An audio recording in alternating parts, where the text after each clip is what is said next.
na wachawi na hao waabuduo sanamu na waongo wote, sehemu yao ni katika lile ziwa liwakalo moto wa kiberiti. Ndugu zangu wapendwa katika Kristo Yesu, hili ni onyo kubwa sana, onyo kubwa, na tunaona zimeorodheshwa hapa baadhi ya matukio ambayo ni mabaya ambayo yameorodheshwa mahali hapa, moja likiwa ni uuaji. Kumwaga damu ya mtu sio jambo ambalo ni zuri katika nchi yoyote ile.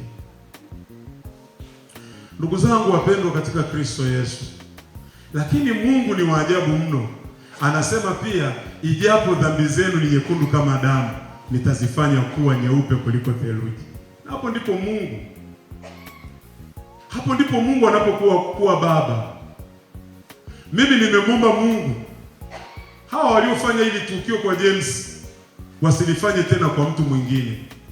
Wamrudie Mungu, watengeneze na Mungu, warudi msalabani kama yule mnyang'anyi aliyekuwa pale msalabani. Akasema unikumbuke, alafu Mungu ni wa ajabu mno, akasema leo hii. Na ndugu zangu wapendwa, wala si kazi ya Mkristo kuomba kisasi. Kisasi ni juu ya Bwana. Yaani Mungu mwenyewe, wala yaani hutakiwi kujiweka kwenye nafasi ya Mungu. Yaani hutakiwi kujiweka. Kwa nini? Kwa sababu Mungu ndiye aliyemuumba mwanadamu. Na neno la Mungu linasema kwamba tukiwa hai au tukiwa tumekufa tu mali ya Mungu.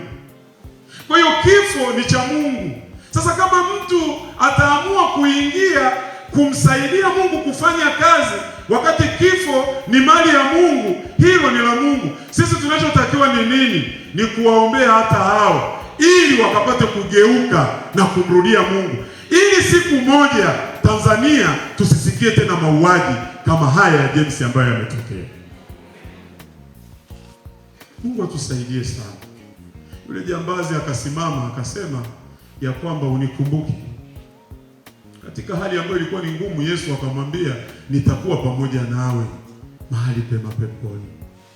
Mungu atusaidie sana ndugu zangu wapendwa. Moja ya amri iliyotamkwa katika kile kitabu cha Kutoka ni usiue. Na kuua kuko kwingi sana. Sio lazima uchinje kama walivyochinja.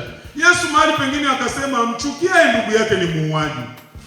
Kwa hiyo hata katika ibada hii, kama wewe unamchukia ndugu yako ni muuaji, kwa sababu unajua mpaka kutoa roho ya mtu ukiwa na upendo naye, huwezi kutoa roho yake. Huwezi kuenda kwa mganga kufanya vitu vya ajabu, kutegesha hivi, huwezi. Kwa nini? Kwa sababu unampenda. Na ndio maana Yesu akasema amchukiaye ndugu yake yeye ni muuaji. Ndugu zangu, Mungu atusaidie tutengeneze.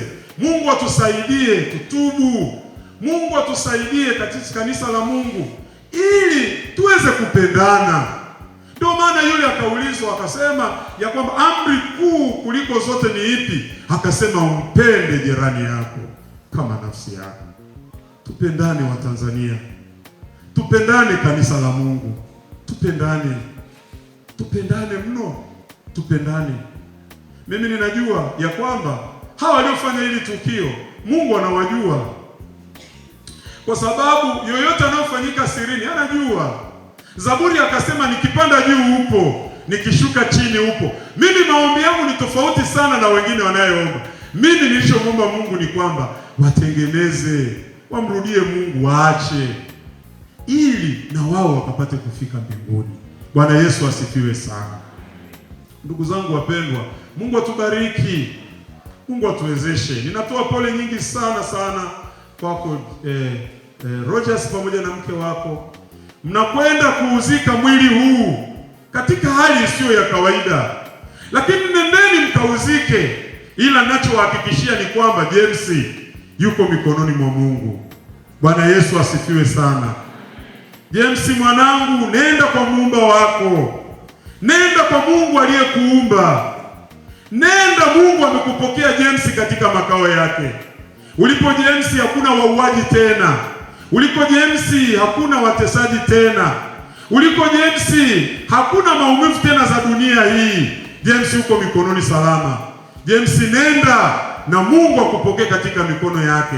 Katika jina la Baba na la Mwana na Mungu alibariki neno lake sasa na hata milele. Amen.